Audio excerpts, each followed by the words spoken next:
मंगल मूल सुजान कहत अयोध्या दास तुम देव अभय वरदान। कहत अयोध्या दास तुम देव अभय वरदान। जय गिरिजापति दीन दयाला सदा करत संतन प्रतिपाला। बाल चंद्रमा सोहतनी के कानन कुंडल नाग फणी के। अंग गौर सिर गंग बहाए मुंड माल तन चार लगाए। वस्त्र खाल बागंबर सोए छवि को देख नाग मुनि मोए। मैना मात की हवे दुलारी वाम अंग सोहत छवि न्यारी। करत शूल सोहत छवि वारी करे सदा शत्रु भयकारी। शैकारी नंदी गणेश सोहत है कैसे सागर मध्य कमल है जैसे। कार्तिक शाम और गणराहु या छवि को कई जात लगाओ। देवन जब ही जाय पुकारा तब ही दुख प्रभु आप निवारा। या उपद्रव तारक भारी देवन सब मिल तुम युवारी। तुरत शनान आप पढ़ायो लविन वेश मैं मार गिरायो। आप जलंधर असुर संहारा सुयश कुमार विदित संसारा। त्रिपुरासुर सन युद्ध मचाई समय कृपा कर लीन वचाई। कि पकिया तपई भागीरथ भारी पूर्व प्रतिज्ञाता सुपुरारी। दानन में तुम सब गौ नाई सेवक स्तुति करत सदाई। वेद नाम महिमा तव गाई अखर अनादि भेद नहीं पाई। प्रगट्यो दधि मंथन में ज्वाला जरे सुरासुर भय विहाला। कीन दया कह करिय सहाई नीलकंठ तव नाम साई। पूजन रामचंद्र तव कीना जीत के लंक विभीषण दीना। सहस कमल में हो रहे भारी धारी कीन परीक्षा तव ये पुरारी। एक कमल प्रभु राखे गोई कमल नयन पूजन चर सोई। कठिन भक्ति देखी प्रभु शंकर भय प्रसन्न दिए इच्छित वर। जय जय जय अनंत अविनाशी करत कृपा सबके घटवासी। दुष्ट सकल नित मोहि सतावे भ्रमत रहे मोहि चैन न आवे। त्राहि त्राहि में नाथ पुकारो यही अवसर मोहि आनो बारो। नैत शूल शत्रु को मारो संकट से मोहि आनो बारो। मात पिता भ्राता सब कोई संकट में पूछत नहीं कोई। स्वामी एक आस तुम्हारी आय हरो अब संकट वारी। धन निर्धन को देत सदाई जो कोई जाचावा फल पाई। स्तुति कही विधि गर्व तुम्हारी शमो नाथ अब चूक हमारी। शंकरो संकट के नाशन विघ्न विनाशन मंगल कारण। योगी यति मुनि ध्यान लगावे शारद नारद शीश नवावे। नमो नमो जय नमो शिवाय सुर ब्रह्मादिक पार न पाए। जो ये पाठ करे मन लाई तापर होते शंभु साई। ऋणिया जो कोई हो अधिकारी पाठ करे सो पावन कारी। पुत्र हो न करे इच्छा कोई निश्चय शिव प्रसाद से होई। पुत्र पंडित त्रयोदशी को लावे ध्यान पूर्वक होम करावे। त्रयोदशी पाठ करे जो हमेशा तन नहीं ताके रहे कलेशा। धूप दीप नैवेद्य चढ़ावे शंकर सन्मुख पाठ सुनावे। जन्म जन्म के पाप नसावे अंतवास शिवपुर में पावे। कहे अयोध्या दास आस तुम्हारी जान सकल दुख हर हमारी। नित्य ने मकर प्रात ही पाठ करे 40। तुम मेरी मनोकामना पूर्ण करो जगदीश। मक्सर छठ हेमंत ऋतु संवत 64 यान। स्तुति 40 शिव ही पूर्ण कीन कल्याण। नमः पार्वती पते हर हर महादेव।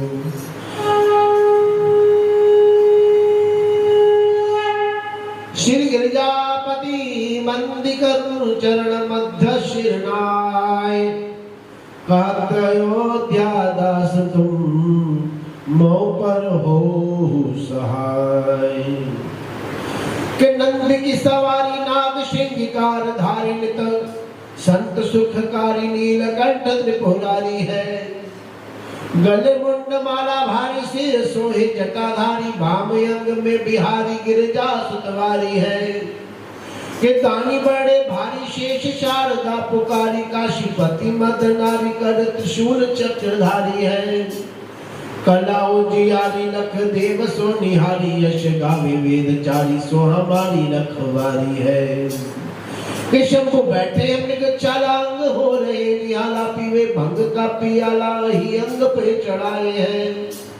गले सोहे मुंड माला कर डमरू विशाला अर ओढ़े मृग चाला भस्म अंग में लगाए हैं। संग सुर विशुद्ध शाला करे भगत प्रतिपाला मृत्यु हटते काला शीश जटा को बढ़ाए हैं। कहे राम लाला करो मोहित तुम निहाला गिरजा पतियाला जैसे काम को जलाए हैं। मारा है जलंधर और त्रिपुर को संहारा जिन जारा है काम जाके शीश गंग धारा है। धारा है अपारा जासु महिमा है दीन लोक भाल भाल सोहे चंद्रवजा की सुषमा की सारा है। सारा है बात सब खाया हला हल जानी भक्त के आधारा जाही वेदन उचारा है। चारा है भाग जाके द्वार है गिरीश कन्या कहत अयोध्या सोई मालिक हमारा है। अष्ट गुरु जानी जाके मुख वेदवानी और भवन में भवानी सुख संपत्ति रहा करे। मुंडन की माल जाके चंद्रमा लाट सोए दासन के दास जाके दारिद दहा करे। चारों द्वार बंदी जाके द्वार पाल नंदी और कहत कवि नंदी नाहक नर नहा करे। जगत रे साई अमराज को कहाँ बसाए शंकर सहाय को भयंकर कहाँ करे। के घोर शरीर में गोरी विराजत मोर जटा सिर सोहत जाके। हाँ घोर शरीर में गोरी विराजत मोर जटा सिर सोहत जाके। नागन को उपवीस नशे थे अयोध्या कहे शशि माल में जाके। कि नागन को उपवीस से थे अयोध्या कहे शशि माल में आके जाके। दान की पल में फल चारि और तारत अंक लिखे विधना के। शंकर नामन शंक सदा ही भरोसे रहे निश्वास ताके। मक्सर मास हेमंत ऋतु छठ दिन है शुभ बुध कहत अयोध्या प्रात ही शिव के विनय समृद्ध। इति श्री शिव स्तुति शिव चालीसा संपूर्णम। ओम नमः शिवाय नमः पार्वती पते हर हर महादेव।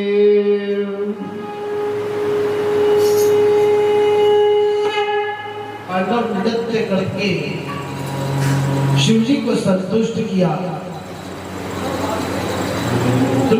उन्हें पार्वती से शिव जी को प्रसन्न हुआ जानकर कंधों को झुकाकर हाथ जोड़कर के बोला क्या महादेव जी आपके आशीर्वाद से ही मैं इतना बली हुआ हूँ।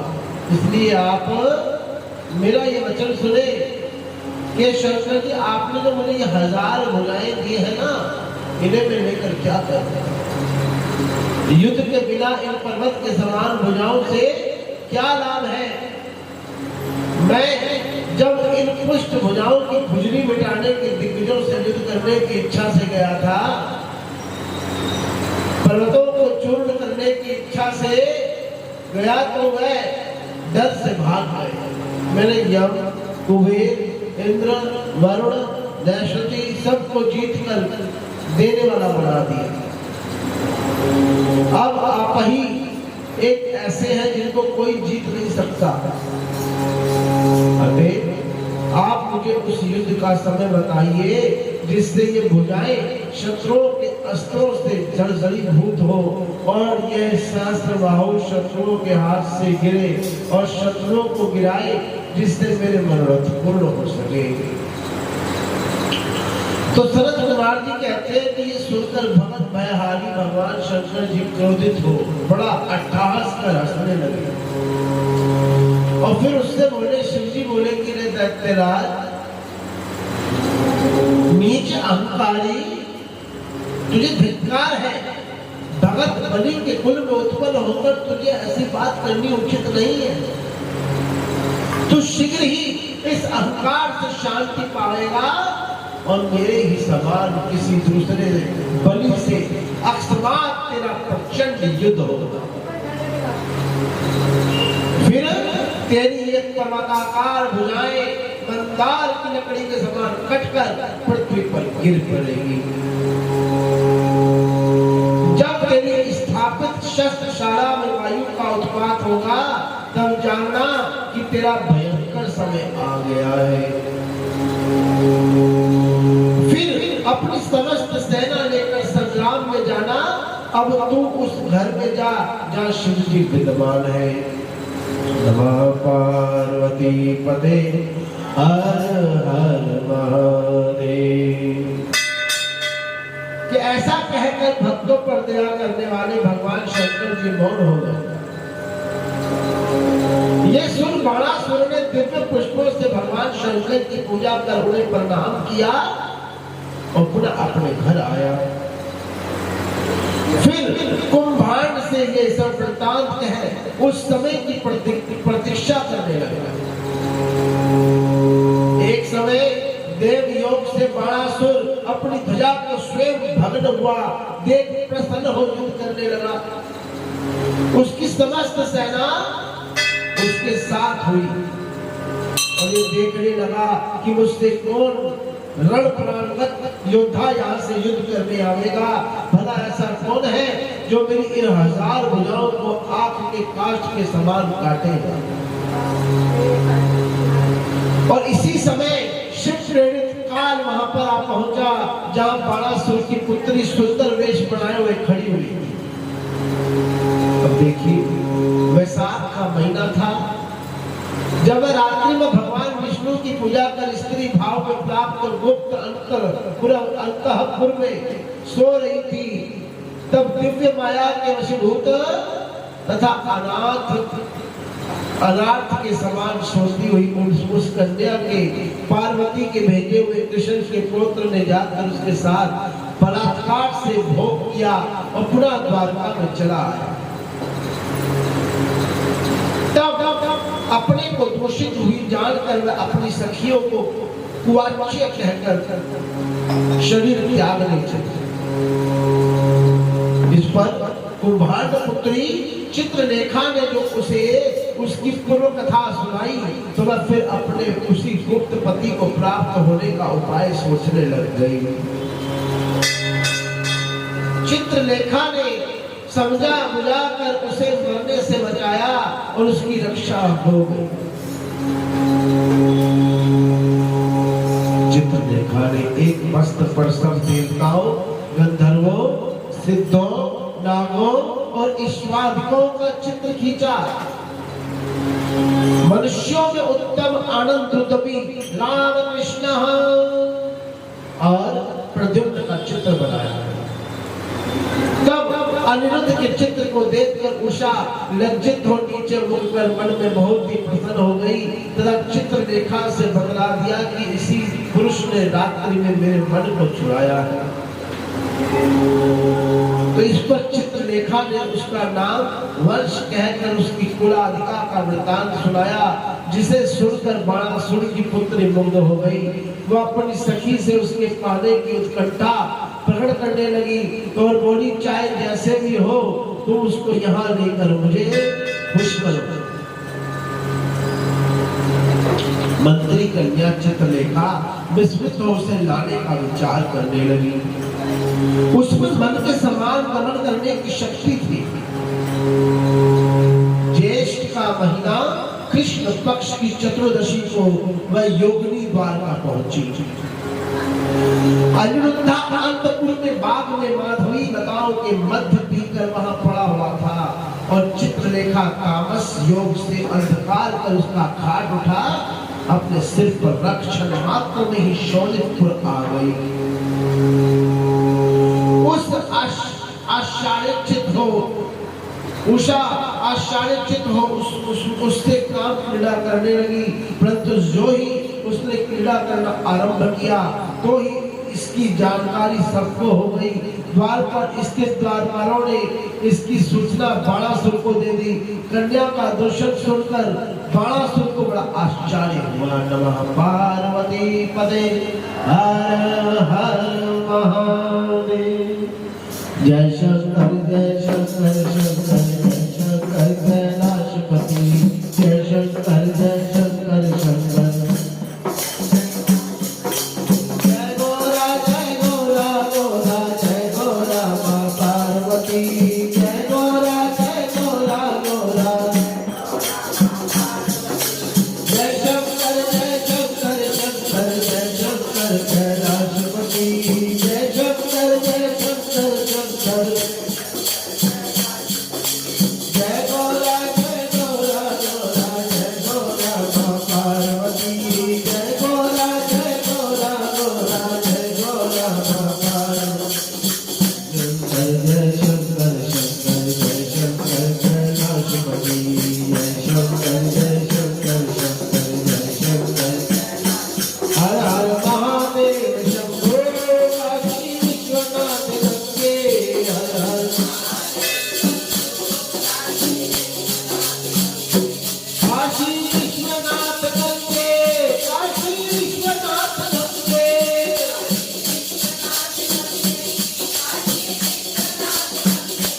हर हर महादेव शंभो काशी विश्वनाथ गंगे। हर हर महादेव। नमः पार्वती पते हर हर। अब आपके सामने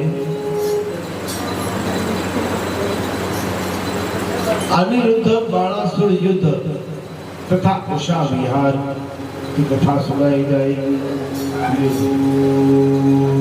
तो सनत कुमार जी बोले तब क्रोधित को बाणासुर ने वहां जाकर अनिरुद्ध को देखा तो शरीर से सुंदर एवं लीला युक्त अपनी पूर्व अवस्था में स्थित था।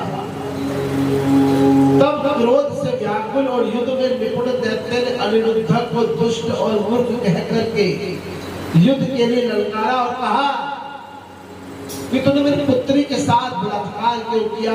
उसने अपनी 10,000 सेना को आज्ञा दे दी कि इसे युद्ध में परास्त कर मेरे पास बांध कर ले आओ।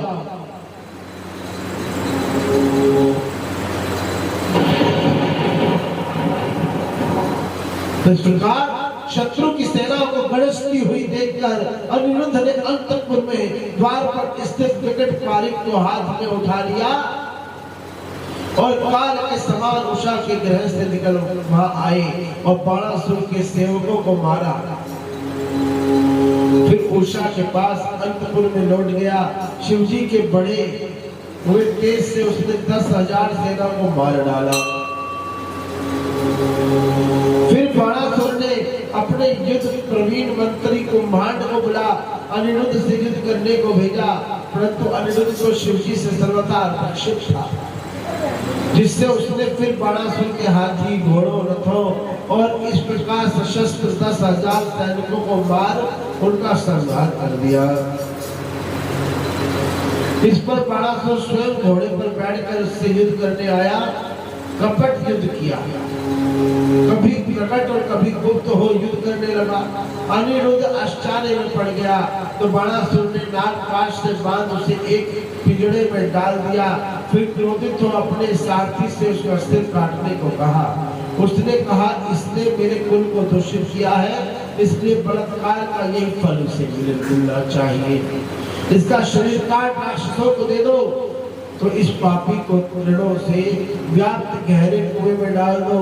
ये सब प्रकार से मारने ही योग्य है। तब इसके इन वचनों को सुन मंत्री कुंभांड ने शिवजी से पालन कर अनिरुद्ध का प्रसाद कहकर बाणासुर को समझाकर उसे रोक अनिरुद्ध से बोला, क्यों रे नीच, तूने ऐसा क्यों किया? तू हाथ जोड़कर कहे कि मैं हार गया। तू दैत्येंद्र को नमस्कार कर कभी छूटेगा कथा नहीं। तो अनिरुद्ध ने कहा, रे कुंभांड, तू शत्रु धर्म नहीं जानता, दीन होना तथा युद्ध से भागना शूर को मरने से भी अधिक है। ये प्रतिकूल शूर के समान दुखदायक है। वीर क्षत्रिय संग्राम में मर जाना ही श्रेष्ठ समझता है, परंतु दीन हो हाथ जोड़कर पृथ्वी पर रहना उत्तम नहीं समझता। तो ये सुन बाणासुर सहित कुम्हांड बड़ा आश्चर्यचकित हो परम क्रोधित हुआ। तब उसे इस प्रकार विपरीत होते हुए देख आकाश से ये वाणी हुई कि बाणासुर, तुम शिव भक्त हो, तुम्हें इस प्रकार का क्रोध न करना चाहिए। शिव जी सबसे ईश्वर है, उन्हीं के अधीन ये चराचर जगत है। वही सबसे अंतर्यामी, निर्विकार, अविनाशी, माया आधिपति और निर्गुण है। देर नहीं है, वह अभी शीघ्र ही तेरा नाश करेंगे। तो ये आकाशवाणी सुनकर बाणासुर ने अनिरुद्ध को नहीं मारा और अंतपुर में जाकर उत्तम अति उत्तम मद पान कर अनिरुद्ध को बंद करा दिया। फिर तो प्रिया के बिना अमृत चित्त वाले अनिरुद्ध ने देवी दुर्गा का स्मरण किया। अनिरुद्ध की स्तुति सुन चतुर्दशी की उस गाढ़ी रात्रि में श्री काली जी ने प्रकट हो उसके पिंजड़े को तोड़ दिया और अनिरुद्ध शिव शक्ति से छूट बाणासुर की कन्या के पास गया। वहां पेय पदार्थों को पान कर सुखी हुआ। फिर लाल लाल नेत्र लिए बाणासुर की कन्या के साथ पहले सा विहार किया। नमः पार्वती पदे हर हर महादेव। व्यास जी बोले, मुनि श्रेष्ठ, जब कुम्हांड की पुत्री ने श्री कृष्ण के पुत्र अनिरुद्ध का हरण कर लिया, तब श्री कृष्ण जी ने क्या किया? अब ये चरित्र गई है। तो सनत कुमार जी कहने लगे कि मुनि अति उत्तम, मुनि सुतम। अनिरुद्ध के चले जाने पर जब श्री कृष्ण जी ने स्त्रियों का रोना सुना तो उन्हें बड़ा दुख हुआ और वर्षा के 4 महीने में वह उसी प्रकार दुख से ही व्यतीत किए। पश्चात नारद जी ने अपने पुत्र के बन जाने का समाचार सुनकर सब यादवों को साथ ले गरुड़ पर बैठे हुए शोणितपुर को पहुंचे। प्रद्युम्न, युधान, सांब, सारण, नंद, उपनंद, बलभद्र और कृष्ण के सभी अनुवर्ती उनके साथ में थे। इस प्रकार 12 अक्षयणी सेना सहित श्री कृष्ण जी ने जाकर बाणासुर की उस नगरी को घेर लिया। उन्हें इस प्रकार घेरते देख इतनी ही सेना साथ में बाणासुर उनसे युद्ध करने के लिए चला और साथ ही अपने भगत की रक्षा के लिए भगवान सदाशिव अपने पुत्रों तथा गणों सहित नंदी बैल पर आरूढ़ हो युद्ध करने के लिए आए। नंदी बैल पर युद्ध करने के लिए आए। नंदी बैल पर युद्ध करने के लिए आए। नमः पार्वती पदे हर हर महादेव। नंदी बैल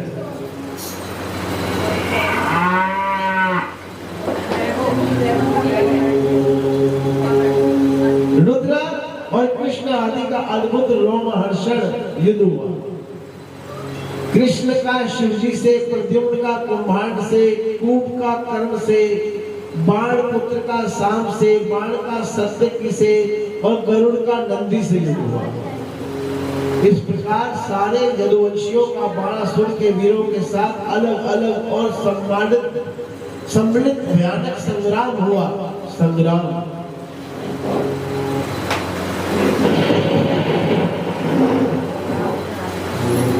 स्वयं शिवजी क्रोध कर बड़ा गंभीर शब्द करते हुए युद्ध कर रहे थे।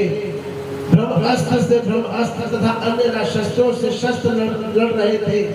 भयानक मारकाट मची हुई थी।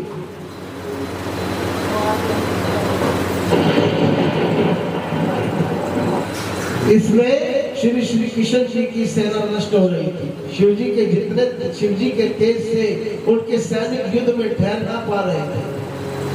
तो ये देख श्री कृष्ण जी ने वरुण संबंधी अपनी शीतल अख्य ज्वर वाले अस्त्र को शिवजी पर चलाया और उसे आता देख महादेव ने अपना ज्वर छोड़ा। शिव ज्वर और विष्णु ज्वर दोनों परस्पर युद्ध करने लगे और शिवजी के ज्वर से विष्णु ज्वर परास्त हो शिवजी की स्तुति करने लगा। शिवजी ने उसे छोड़ दिया। ये देख श्री कृष्ण जी विस्मित हो बड़े भयभीत हुए। सबने मिलकर शिवजी की बहुत बड़ी स्तुति की। श्री कृष्ण जी ने कहा कि मैं आपकी आज्ञाओं से अभिमानी बाणासुर की भुजाओं को काटने आया हूँ, आप संग्राम से लौट जाइए, आपका ये शाप व्यर्थ तो नहीं होना चाहिए, आप मुझे आज्ञा दीजिए कि मैं बाणासुर को मारूं। तो श्री कृष्ण जी का ये वचन सुनकर शिव जी ने कहा सत्य है, मैंने बाणासुर को शाप दिया है, आप इसे मारिए, परंतु मैं भक्तों के अधीन हूँ, मैं भक्तों के अधीन हूँ, मुझे उसकी रक्षा करनी पड़ेगी, आप अपना कर्म कीजिए, मैं अपना कर्म करूँ, मैं देखते मेरे देखते नहीं, इसलिए पहले आप मुझे जुम्भड़ अस्त्र से जुम्भड़ कीजिए, फिर अपना कार्य कर सुखी होइए। तो श्री कृष्ण जी ने शिव जी पर अपने घोर बाण बरसाकर उन्हें जुम्भित कर दिया, उन्हें उबासियां आने लग गई, बहाना मिल गया ना कोई मैं तेरी रक्षा नहीं कर सकता।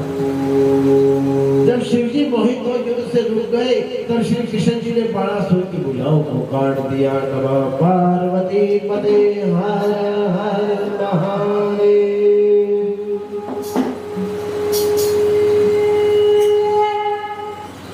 तो श्री कृष्ण जी द्वारा बाणासुर की भुजाओं को काटा जा रहा। तो व्यास जी ने सनत कुमार जी से पूछा कि मुनीश्वर इसके पश्चात क्या हुआ। तब शिव जी के जुम्मन के होने पर और भुजाओं के कटने पर परम दैत्य बाणासुर ने क्या किया। तब सनत कुमार जी कहने लगे, जब पुत्रों और गणों सहित शिव जी संग्राम भूमि में सो गए, तब दैत्यराज बाणासुर श्री कृष्ण जी से युद्ध करने आया। वह घोड़े पर बैठकर उनसे भयंकर युद्ध करने लगा।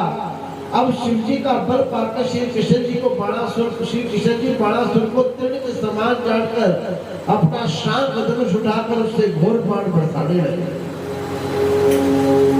परंतु बाणासुर भी उनके बाणों को अपने पास न आने देता और बीच में ही काट डालता।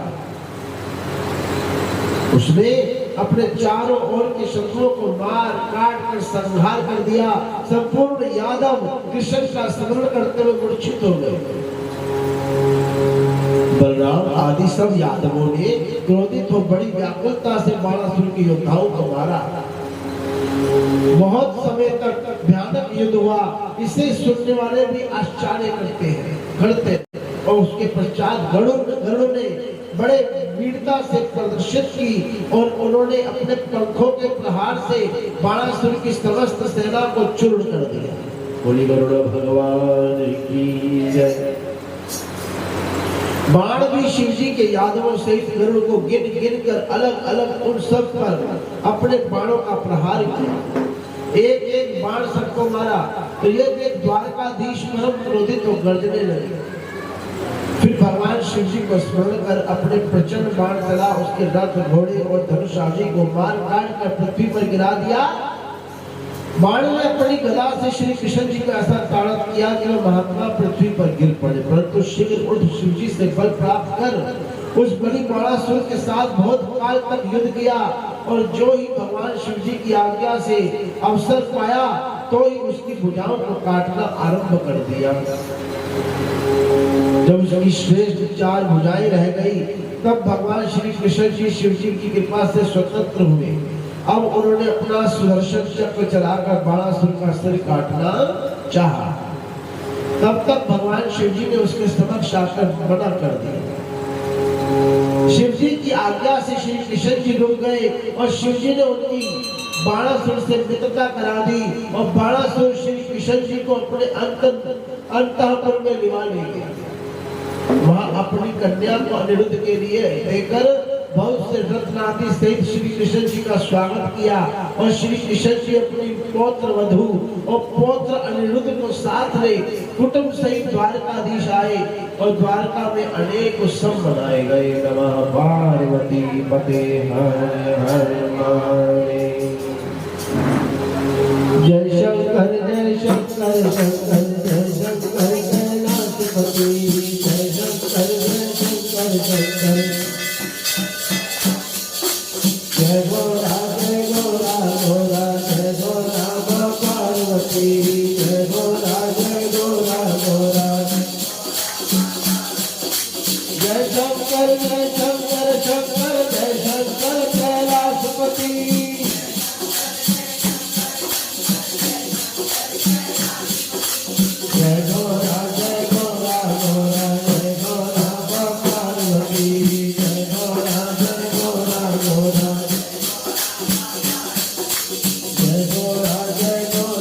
गोरा जय गोरा पार्वती जय गोरा गोरा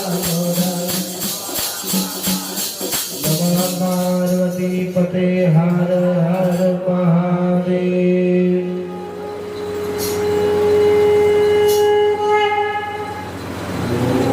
तो व्यास जी बोले हम हमने भार्या सहित अनिरुद्ध के द्वारका चले जाने पर बाणासुर ने क्या किया वह आप यथार्थ से कहिए। तो सनत कुमार जी बोले इसके पश्चात अपने अज्ञान को समझकर बाणासुर बड़ा ही दुखी हुआ। इधर स्पीकर के आगे से हट जाओ।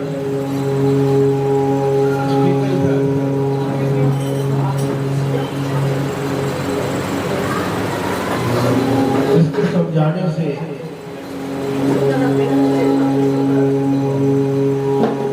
समझाने से उसे कुछ शांति मिली। वह शिव जी के स्थान में जाकर रोने लगा और अनेक स्तोत्रों द्वारा ओम ओम से नमस्कार करता हुआ यथोचित हस्त पाद न्याय युक्त तांडव नृत्य करने लगा। धीरे धीरे अनेकों नृत्य किए, अपने शरीर की रक्त धाराओं से वहां की भूमि को सींचा और इस प्रकार उस महाभक्त ने चंद्रशेखर भगवान शिव जी को प्रसन्न किया और शिव जी ने प्रकट हो उससे वर मांगने को कहा। उसने शोणितपुर में अपनी पुत्री उषा के पुत्र का राज्य मांगा। भगवान विष्णु से निर्वणता तथा दुष्ट दैत्य का विनाश मांगा। फिर शिव भक्तों में स्नेह तथा सब प्राणियों में दया मांगते हुए उसने हाथ जोड़कर शिव जी को प्रणाम किया और उनकी बहुत बड़ी स्तुति की। नमः पार्वती पते हर हर महादेव। तो बाणासुर ने कहा कि है देवों के देव महादेव जी, आप ही ब्रह्म परमात्मा सर्वव्यापी ही अग्रेश्वर, सब में व्याप्त और सबसे परे है।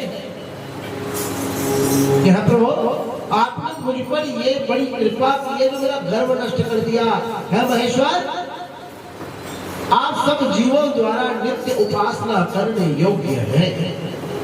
जो मनुष्य आपको भजते हैं वह निश्चय ही परम मुक्ति को प्राप्त हो जाते हैं।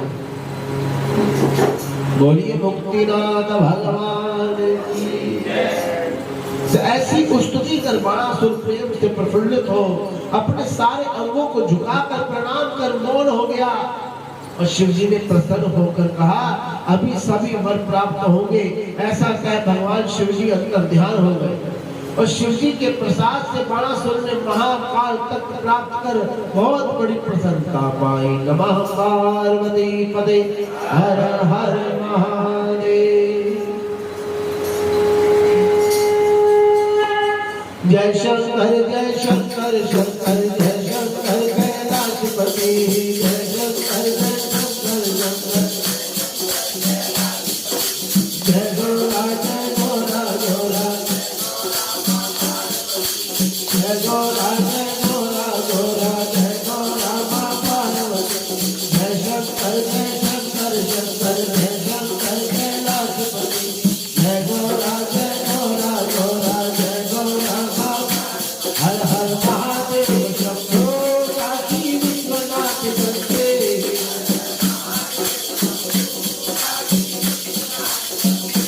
काशी विश्वनाथ बंदे काशी विश्वनाथ बंदे काशी विश्वनाथ हर हर महादेव हर हर महादेव। नमः पार्वती पते हर हर महादेव।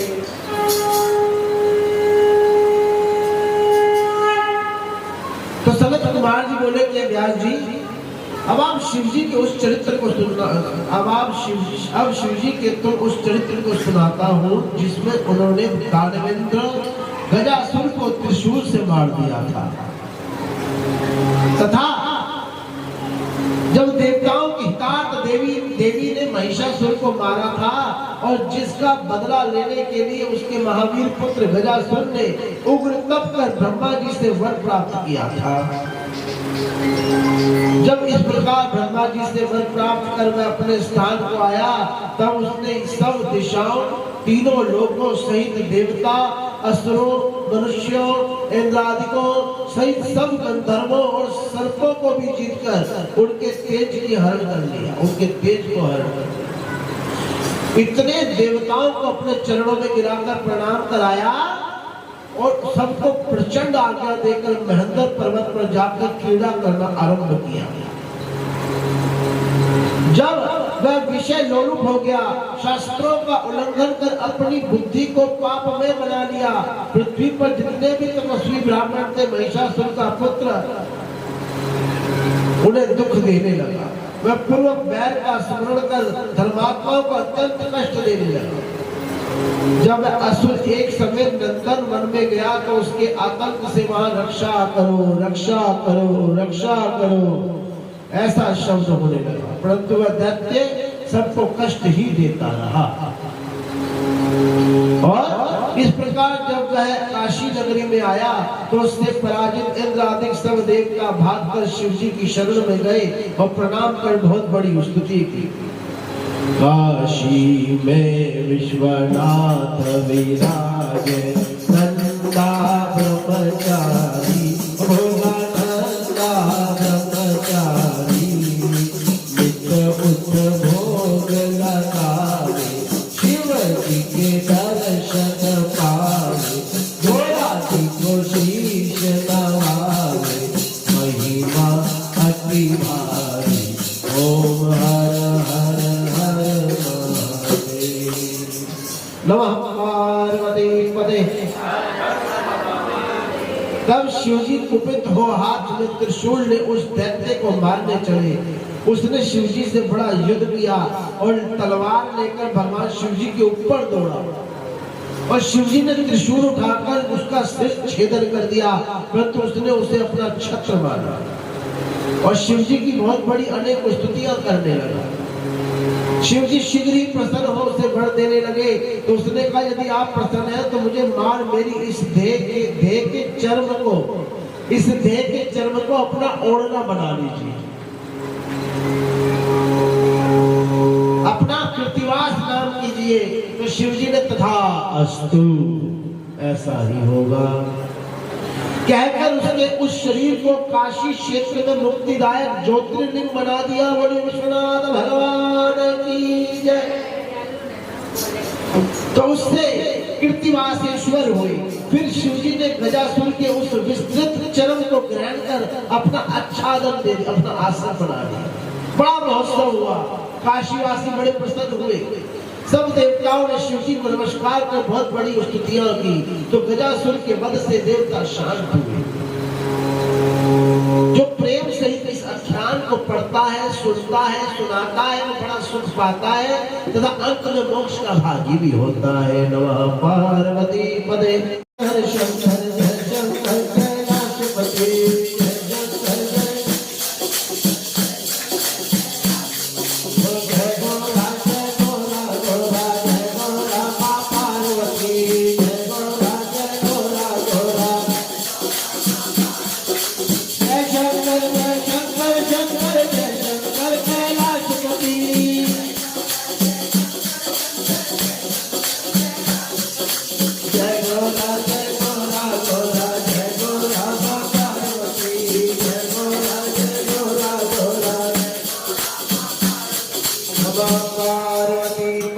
हर हर महादेव। तो सनत हनुमान जी बोले कि व्यास जी, अब दुंदुभी और निरहाद का चरित्र कहता हूं जिसे महादेव जी ने मारा था। जब विष्णु भगवान जी द्वारा दिति का महाबली पुत्र हिरण्याक्ष दैत्य मारा गया था तो उसके कारण दिति को बड़ा दुख हुआ। तब दुंदुभी निरहाद ने आकर दिति को बड़ा आश्वासन दिया और देवता किस प्रकार जीते जाएंगे इस पर विचार किया। उसने निश्चित तत्व निकाला। उसने कहा इसमें ब्राह्मण आदि कारण है। दुंदुभी निरहाद में ब्राह्मणों का ही संहार करना चाहा। देवता तो याग भोगी है ही है और यज्ञ वेदों से उत्पन्न हुआ है तथा ब्राह्मण इसके आधार में है। ब्रह्मवाक्यम सौ जनार्दनम। ब्राह्मण का वाक्य जनार्दन का वाक्य माना जाता है। इस प्रकार देवताओं को ब्राह्मणों का बल है। संपूर्ण वेद तथा इंद्र आदि देवता ब्राह्मणों के ही अधीन है, आधार पर बनी है। यदि ब्राह्मण नष्ट हो जावे तो वेद स्वयं ही नष्ट हो जाएंगे। नमः पार्वती पते हर हर महादेव। 50 यज्ञों के नाश होने से देवता भोजन रहित हो जाएंगे, क्योंकि ब्राह्मण जब तक यज्ञ नहीं करेंगे, उनको आहुति नहीं देंगे, तो फिर देवताओं की भूख सुधा कैसे मिलेगी। और तब इन्हें सुगमता से जीता जा सकेगा। फिर मैं ही तीनों लोकों में प्रतिष्ठित हो देवताओं की अक्षय संपत्ति को हरण कर लूंगा। तो ऐसा निश्चय कर वह दुष्ट फिर विचार करने लगा और तपशील ब्राह्मणों की खोज की। इसे ज्ञात हुआ कि अधिक ब्राह्मणों की भूमि काशी नगरी है। अतः पहले उसे जीतकर फिर दूसरे तीर्थों को चला जाऊंगा। दुंदुभी निर्हाद काशी में आप ब्राह्मणों को मारने लगा। जो ब्राह्मण कुशा और सुविधा लेने वन में जाते, वह आकर सबको ही वहीं खा जाता था। वह कभी वंचर और कभी जलचर होकर विचरता रहता था। मायावी था, किसी का भी स्वरूप बना लेता था। तो वह मायावी अदृश्य रूप देखते कभी देवताओं की दृष्टि में नहीं आता था, इतना मायावी था। तो दिन में मुनियों की तरह ध्यान लगाकर बैठ जाता था, मुनि बन जाता था और मुनियों के मध्य में बैठा जाता था। और रात्रि में ब्राह्मणों के पर्णशाला में प्रवेश कर निर्जन देख व्याघ्र रूप धारण कर ब्राह्मणों को फाड़ कर खा लेता था। इस प्रकार उस दुष्ट ने बहुत से ब्राह्मण मार डाले। तो एक समय शिवरात्रि में एक शिव का भक्त भगवान शंकर की पूजा करके ध्यान करने लगा। तब दैत्य व्याघ्र रूप धारण करके उसे खाने चला, परंतु ब्राह्मण तो शिव मंत्र रूपी कवच धारण किए हुए था। ओम त्र्यंबकम यजामहे सुगंधिं पुष्टिवर्धनम् उर्वारुकमेव वन्दनात् मृत्योर्मोक्षे अमामृतात्। जिससे वह उस शिव भगत को ना खा सका, इससे भगवान शंकर जो है कुपित हो उसे वध करने की इच्छा करने लगे। फिर तो जो ही उसने व्याघ्र रूप धारण कर भीतर जा उसका भक्षण करना चाहा, तो ही भक्तों की रक्षा में चतुर बुद्धि वाले भगवान शंकर ब्राह्मण के उसी पूजित लिंग से प्रकट हो गए। नमः पार्वती पते। तब शंकर जी को प्रकट हुआ देख वह दैत्य उसी रूप में इतना बड़ा कि पर्वत के समान हो गया, परंतु शिव जी ने एक ही मुष्टिका से मुक्का मारकर उसके जीवन का अंत कर दिया। नमः पार्वती पते। उसकी भयानक चिक्खाड़ से आकाश व्याप्त हो गया।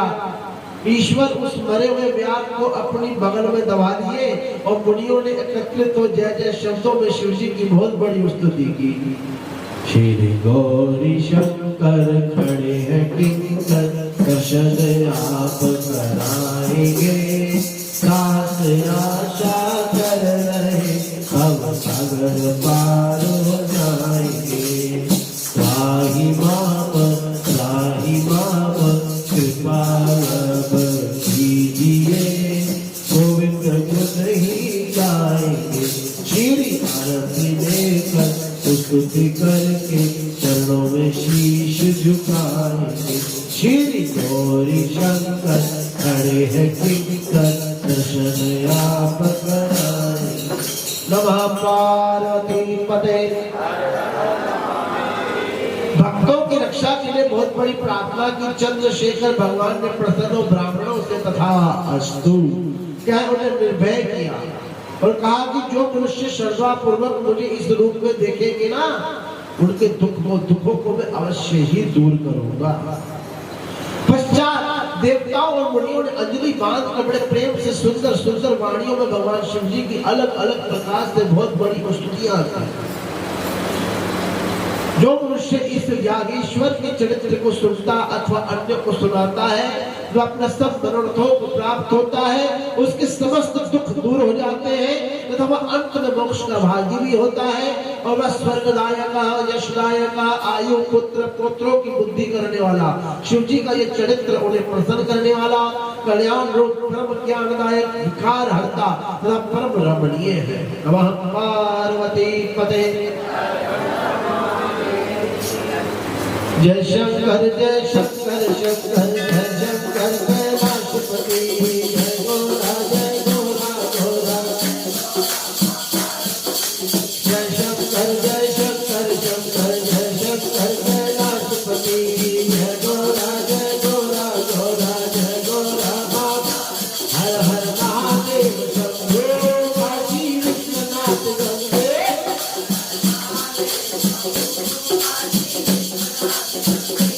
काशी विश्वनाथ गंगे, काशी विश्वनाथ गंगे, काशी विश्वनाथ। हर हर महादेव शंभो, काशी विश्वनाथ गंगे, हर हर महादेव शंभो। हर हर महादेव शंभो, काशी विश्वनाथ गंगे, हर हर। नमः पार्वती पते। हर हर महादेव। श्री शिव महापुराण तृतीय शतरुद्र संहिता प्रारंभ, पहला अध्याय। शिव जी के 5 अवतार। नमः पार्वती पते। हर हर महादेव। तो शौनक जी बोले कि व्यास जी के शिष्य दया सागर सूर्य जी, अब आप मुझे शिव जी के अवतारों की कथा सुनाइए जिनके द्वारा सज्जनों को कल्याण प्राप्त होता है। ओंकारं बिंदुस्तरयुक्तं नित्यं ध्यायन्ति योगिनां, कामदं मोक्षदं चैव ओंकाराय नमो नमः। तो सूर्य जी बोले कि मुने, है शौनक जी, आप ध्यान से सुनिए, मैं शिव जी के अवतारों को कहता हूँ। यही बात पहले सनत कुमार जी ने साक्षात शिव मूर्ति नंदीश्वर से पूछी थी। तब नंदीश्वर ने शिव जी को स्मरण कर कहा था कि सर्वव्यापक शंकर भगवान असंख्य अवतार के, असंख्य, उनके अवतारों की गिनती नहीं है। उनमें से कुछ में यथामति कहता हूँ। श्वेत लोहित नामक 19वें कल्प में शिव जी का पहला सद्योजात नामक अवतार हुआ था। उस कल्प में परब्रह्म का ध्यान करते हुए ब्रह्मा जी की शिखा से श्वेत लोहित कुमार उत्पन्न हुए। उन्हें सद्योजात शिव जानकर ब्रह्मा जी प्रसन्न हो उनका बारंबार चिंतन करने लगे। तो उनके इस चिंतन से ब्रह्म स्वरूपी बहुत से कुमार उत्पन्न हुए। सुनंदन, नंदन, विश्वनंदन तथा उपनंदन, इस प्रकार के उनके नाम थे। तब सद्योजात शंभु ने ब्रह्मा जी को ज्ञान देकर सृष्टि उत्पन्न करने की शक्ति दी। इतने में रक्त नामक 20वां कल्प आ गया और ब्रह्मा जी रक्त वर्ण के हो गए।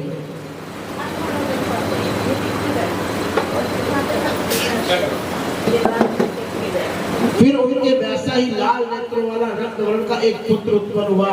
उसको वामदेव नामक शिव जानकर ब्रह्मा जी ने अंजलि बांधकर उनकी स्तुति की। फिर उन लाल वस्त्रधारी को विरज, विवाह, विशाख और विश्व भावन नाम के 4 पुत्र उत्पन्न हुए।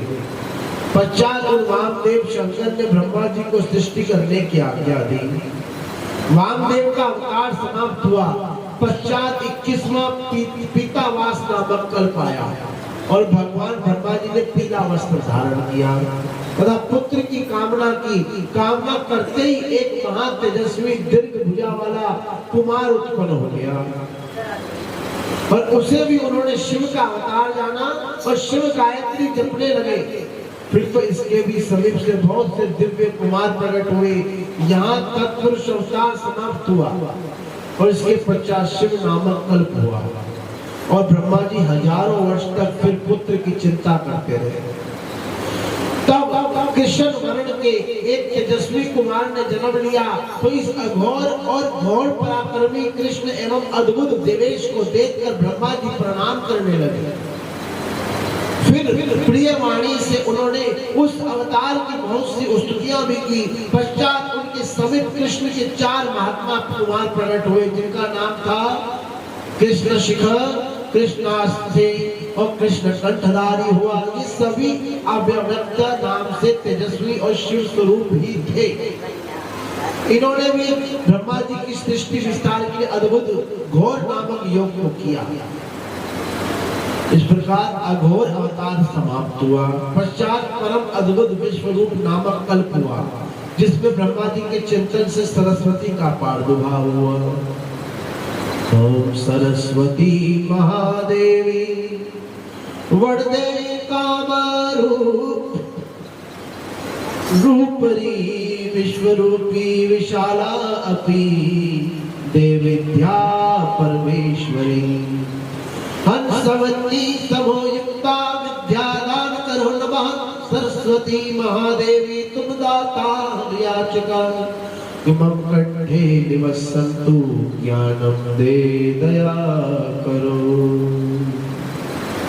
साथ ही वैसा ही वेश धारण किए हुए परमेश्वर भगवान ईश भी प्रकट हुए। उन अज विभू शिव को देख ब्रह्मा जी ने उन्हें प्रणाम किया। ईश्वर ने ब्रह्मा जी को सन्मार्ग का उपदेश दिया। फिर अपनी शक्ति से शुभ 4 बालकों को कल्पना की, जटी मुंडी शिखंडी तथा अर्धमुंडी, परंतु इन बालकों ने भी योग का मार्ग ले लिया। ईशान अवतार समाप्त हो गया। इस प्रकार ईशान पुरुष अघोर काम संज्ञक तथा ब्रह्म संज्ञक शिव की 5 मूर्तियां विख्यात हुई। जो पुरुष यत्न पूर्वक इस मूर्तियों की वंदना करता है तथा जो इस उत्पाद को पढ़ता या सुनता है, उसे सब भोगों की प्राप्ति होती है और वह अंत में परम गति को पाता है। नमः पार्वती पते हर हर महादेव। जय शंकर जय शंकर शंकर जय शंकर कैलाशपति।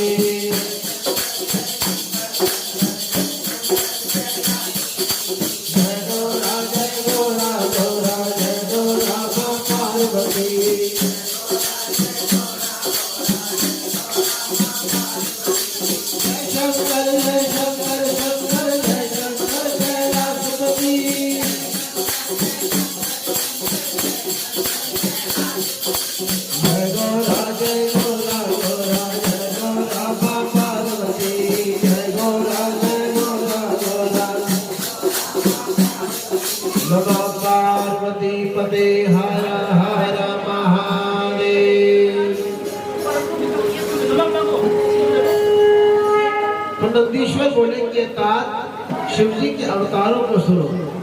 जो लोक के सब कार्यों को पूर्ण करने वाला है शिव जी की, पहला शर्व, दूसरा भव, तीसरा रुद्र, चौथा उग्र, 5वां भीम और 6वां पशुपति, 7वां ईशान और 8वां महादेव।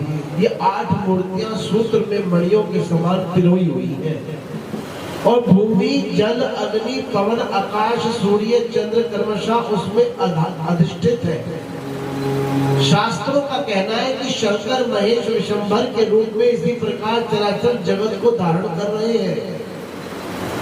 इस प्रकार परमात्मा शिव का भव रूप जलात्मक है, जो संसार को जलाने वाला है तथा संसार को पालता और चलाता है।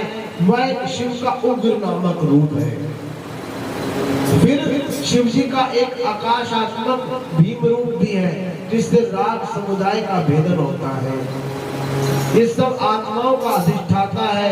फिर पशुपति नामक शिव का जो रूप है वह समस्त पशु जीवों का पाश काटने वाला है तथा जो शिव जी का ईशान नामक रूप है वह सूर्यात्मक होकर संसार को प्रकाश देने वाला है और जो कि आकाश में प्रसारित है। फिर महादेव नामक जो शिव जी का रूप है वह अमृत किरणों वाला संसार का तृप्ति करता नामक जो शिव जी का रूप है वह अमृत किरणों वाला संसार का तृप्ति करता है। 8वां मृत अमृत सब में व्यापक शिव जी का ये आत्मा नामक रूप है, जिससे ये सारा संसार शिव रूपी है। जैसे वृक्ष की मूल को सींचने से सब शाखाएं नष्ट होती है, वैसे शिवार्चन से समस्त विश्व की पुष्टि होती है। इस प्रकार शिव जी अपनी इन 8 मूर्तियों से संसार में अधिवत है, अधिष्ठित है। कल्याण के इच्छुक पुरुषों को योग्य है कि वह इनकी सेवा करता रहे, क्योंकि शिव जी की ही परम कारण रुद्र रूप है। अतः सर्वभाव से इनका भजन करना चाहिए। नमः पार्वती पते हर हर महादेव।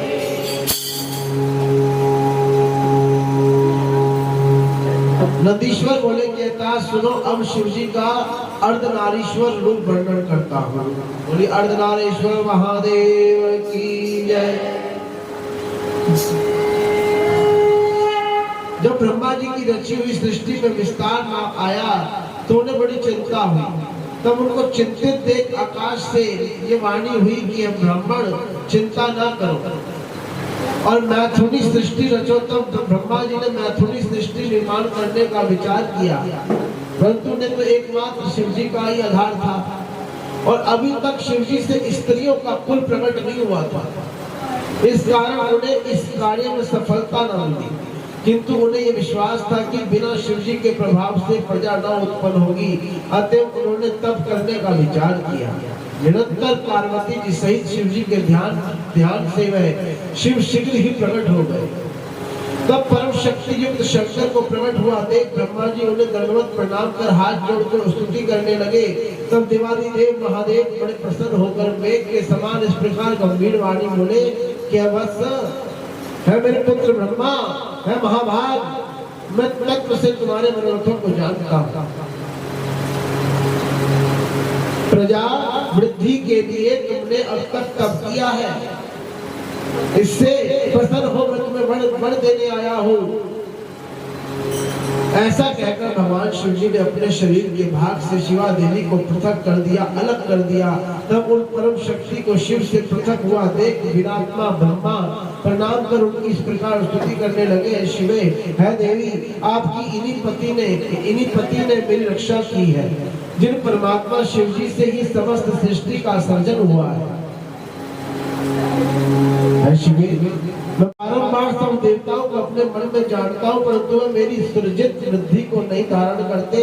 इस समय मैं मैथुनी सृष्टि रचना चाहता हूँ जो सृजन बुद्धि को प्राप्त हो, परंतु इसमें नारियों की आवश्यकता है और जिस अत्यंत श्रेष्ठ कुल के लिए मेरी शक्ति काम नहीं देती है, क्योंकि सारी शक्तियाँ तो तुम्हारी शक्ति से उत्पन्न हुई है। इस कारण तुम ही सबकी ईश्वरी हो, अतएव तुम परम शक्ति की प्रार्थना करता हूँ। शिवे, अब आप मुझे नारी कुल की सृष्टि करने की शक्ति दीजिए। आपको मेरा नमस्कार है माता।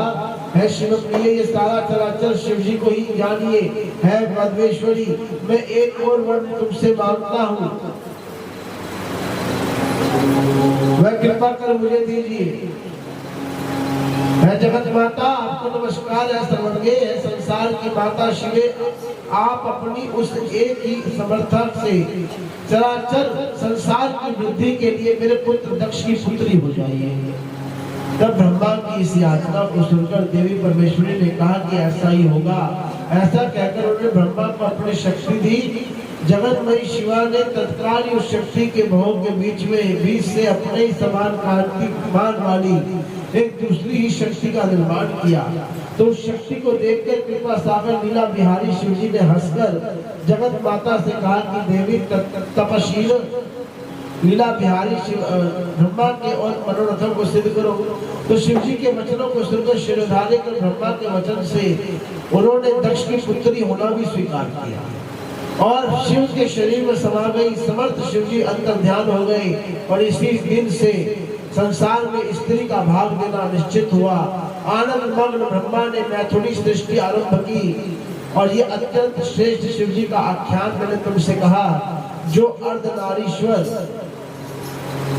नाम से सज्जनों को मंगल करने वाला है। जो पुरुष इस पुरुषदायक कथा को पढ़ता है या सुनता है, वह सब भोगों को भोग कर अंत में मोक्ष का भागी होता है। नमः पार्वती पते हर हर महादेव। जय शंकर जय शंकर शंकर जय शंकर कैलाशपति जय गोरा जय गोरा। जय शंकर जय शंकर शंकर जय शंकर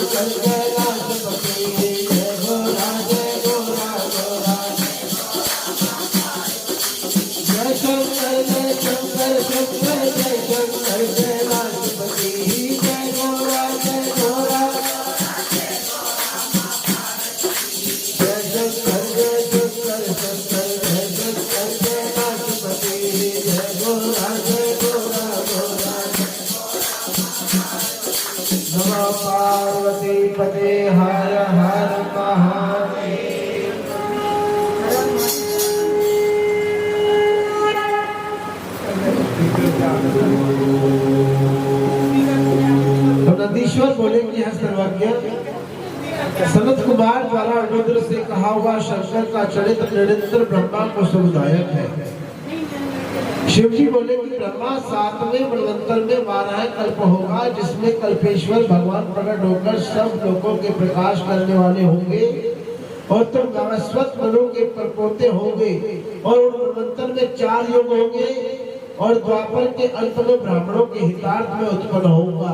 है ब्रह्मा, युग की प्रवृत्ति के अनुसार जब द्वापर का प्रारंभ होगा तब उसमें व्यास जी स्वयं प्रभु होंगे और कलयुग के अंत में शिवायुक्त श्वेत नामक महामुनि होगा और हिमालय के छागर में ब्रह्मा जी मेरे शिखा शिष्य होंगे तथा मुझ अवव्य को तत्व से जानकर और भी मेरे बहुत से भगत होंगे।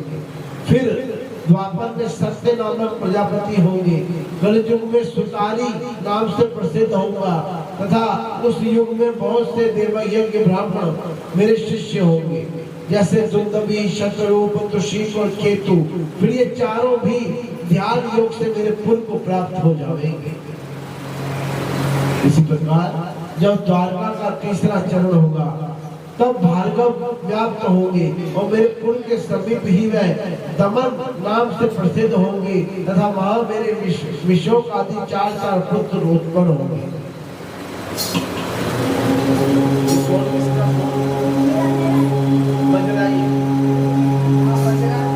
ये व्यास जी के शिष्य होंगे और उस कलयुग में उन्हें दृढ़ निवृत्ति का उपदेश करूंगा।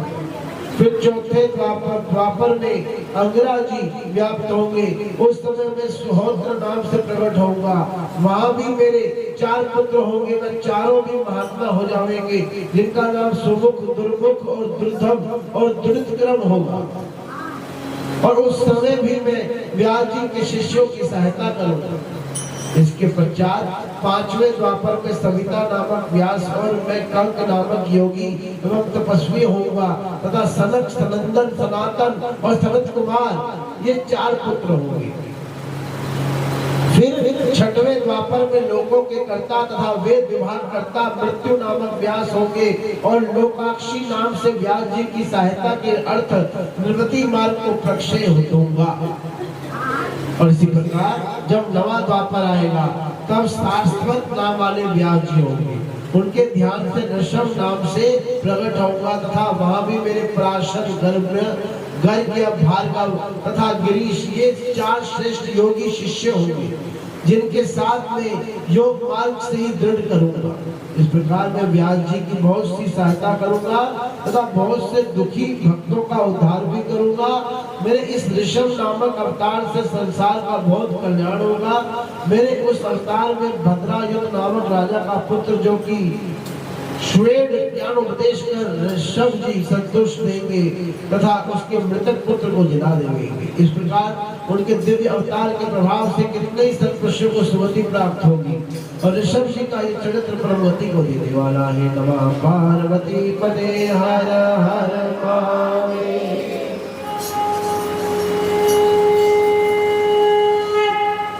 तो भगवान शंकर बोले द्वापर के 10वें भाग में एक त्रिधामा नामक व्यास मुनि होंगे, जो हिमालय के उच्च शिखर पर भृगु नामक स्थान में जाएंगे तथा वहां भी मेरे भृगु, बलबंधु, नरमित्र और केतुश्रृंग नामक 4 तपोधन पुत्र होंगे।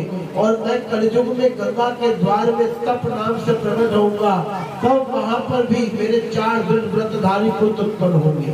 फिर 12वां द्वापर में आएगा जिसमें शततेजा मुनि व्यास होंगे और इस प्रारंभ में योगेश्वरों का अवतार होता रहेगा तथा उनके 4 पुत्र सर्वदा प्रत्येक अवतारों में होते रहेंगे। वह सभी योग मार्ग के प्रवर्तक और शैव अविनाशी होंगे। ये सभी सर्वदा शिव जी के भगत शिष्य, पाशुपत व्रत करने वाले, शरीर में भस्म लगाने वाले, रुद्राक्ष मालाधारी, ललाट पर त्रिपुंड लगाने वाले और ये सभी शिष्य धर्म में तत्पर, वेद वेदांत के पारगामी, नित्य ब्रह्मा भयंकर लिंगार्चन करने वाले होंगे। इनकी सर्वदा मुझ में भक्ति रहे और ये योग द्वारा सदैव ध्यान अवस्थित रह जितेंद्रिय रहेंगे और जिनकी इन 2800 द्वापरों में कुल संख्या 112 होगी। ये मैंने मनु आदि से लेकर कृष्ण पर्यंत 28 युगों के क्रम से सब अवतारों का वर्णन किया है।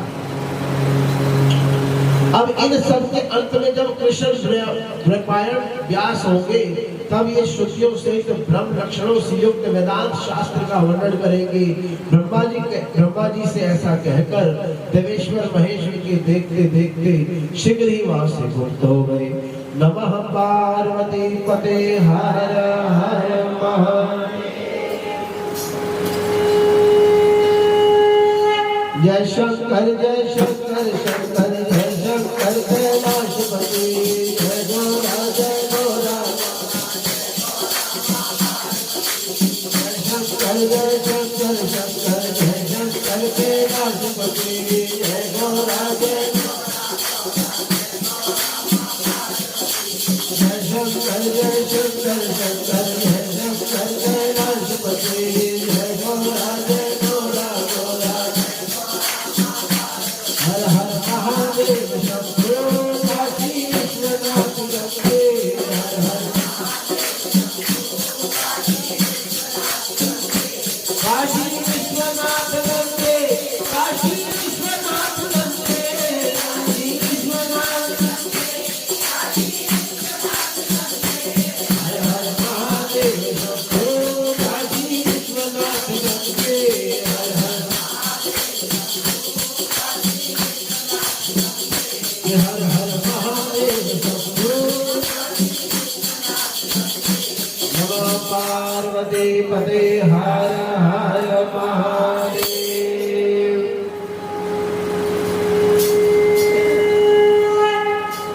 तो सनत कुमार जी बोले, है नंदीश्वर जी, अब मैं ये सुनना चाहता हूँ कि शिव जी के अंश से आप कैसे उत्पन्न हुए तथा परम गुहा शिव तत्व को आपने कैसे जाना। प्रभु ये सब आप मुझसे कृपा पूर्वक से कहिए। तो नंदीश्वर बोले, है सर्वज्ञ सनत कुमार जी, अब आप सावधान होकर वह सुनिए जिस प्रकार शिव जी का अंशज हुआ है। एक समय जब पुत्र की कामना से शिलाद ऋषि शिव जी का तप और ध्यान करते हुए शिवलोक को प्राप्त हुए, तब देवताओं के प्रभु इंद्र को प्रणाम कर अनेक स्तुतियों से उनका आदर करते हुए मुनि शार्दुल शिलाद हाथ जोड़कर बोले कि यदि आप मुझ पर प्रसन्न हैं तो मुझे अयोनिज तथा मृत्युहीन पुत्र दीजिए,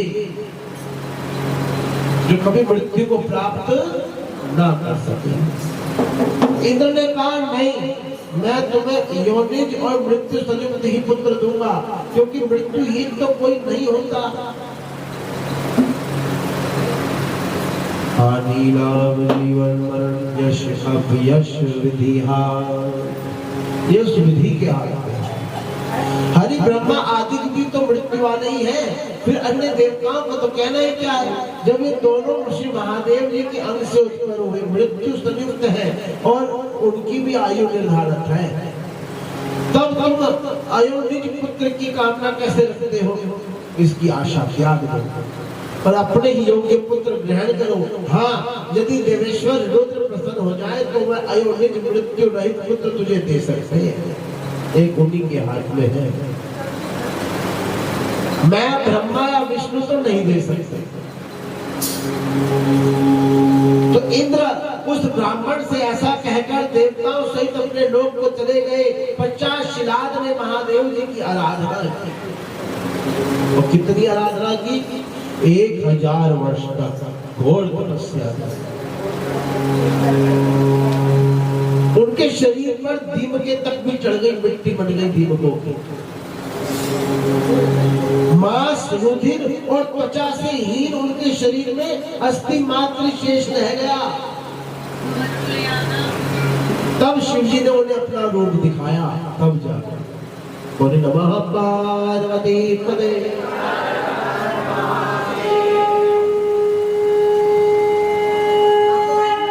तो देवताओं के अधिपति ने उन्हें वर देने को कहा, परंतु समाधि में लीन शिलाद को उनकी वाणी सुनाई न दी।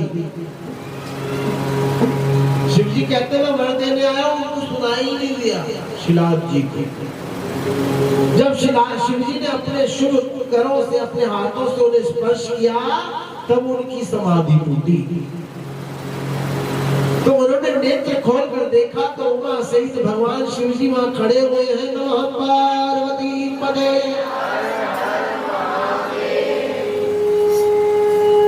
वे उनके चरणों पर गिर पड़े और उनकी स्तुति करने लगे कि भगवान शंकर ने शिलाद से कहा कि मैं वर देने आया हूँ, मैं तुम्हें सर्वज्ञ सर्व शास्त्रों से प्रांगत पुत्र देता हूँ।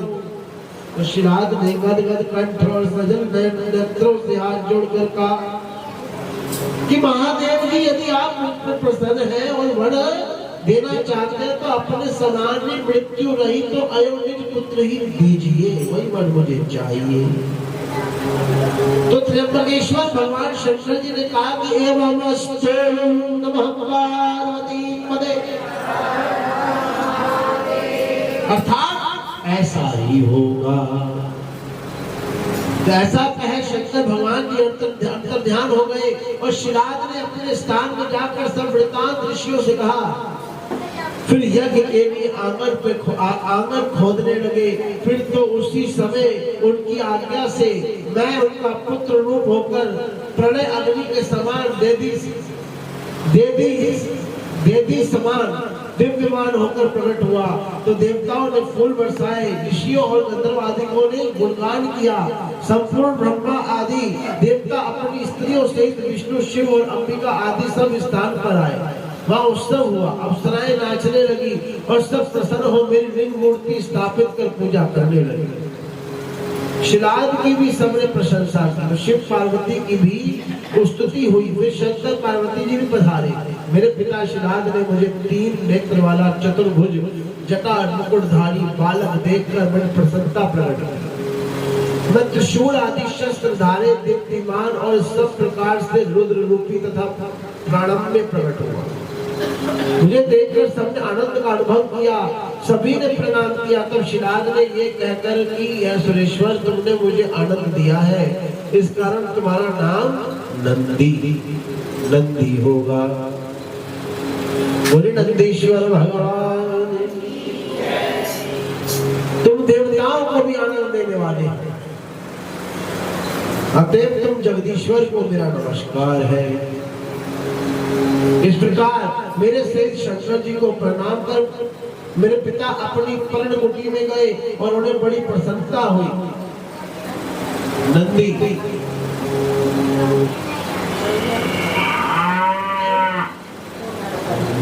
जब मैं शिलाद मुनि की कुटी में गया तो वहां मैंने अपना सब स्वरूप त्याग साधारण रूप धारण कर लिया।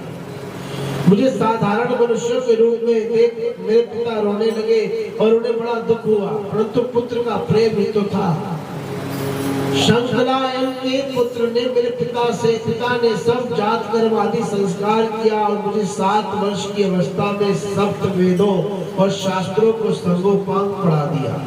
जब मैं 7 वर्ष का हुआ तो मित्रा वरुण मुझे देखने आए।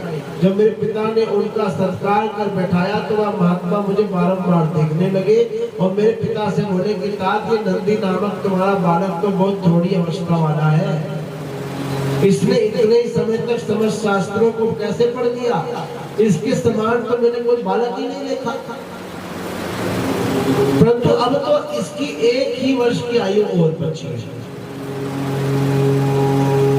तब उस ब्राह्मण के ऐसा कहने पर पुत्र वत्सल मेरे पिता शिलाद मारे दुख से उस उच्च स्वर से रोने लगे। तब मृतक के समान हुए पिता को देखकर वह प्रसन्न आत्मा बालक शिव जी के चरण कमलों का ध्यान करते हुए अपने पिता से बोला कि तात, इतने दुखी क्यों हो रहे हैं? आपको ये कौन सा दुख प्राप्त हो गया, मुझसे कहिए। तो पिता ने कहा, मैं तुम्हारी अल्प मृत्यु से दुखी हो रहा हूँ। हाँ, मेरे इस दुख को कौन हरेगा? मैं किसकी शरण में जाऊं? तो पुत्र बोला, मुझे देव दानव यक्षराज काल तथा मनुष्य कोई भी नहीं मार सकता। पिताजी, मैं आपकी शपथ खाकर कहता हूँ, ये मेरा कहना सत्य है। पिता बोला, पुत्र तुम्हारा कौन प्रभु है और जिसकी तपस्या से तुम मेरे इस कठिन दुख को दूर कर सकोगे? तो पुत्र ने कहा, पिताजी, मैं तप से या विद्या से ही मृत्यु को दूर भगा दूंगा, केवल शंकर के भजन से मैं मृत्यु को जीतूंगा। इसमें संदेह नहीं है। ऐसा कहकर अपने पिता को प्रणाम कर प्रदक्षिणा कर मैं नंदी एक महावन में मन की ओर चला गया। नमः पार्वती पते महादेव। जय शंकर शंकर जय शंकर कैलाशपति जय शंकर जय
Hare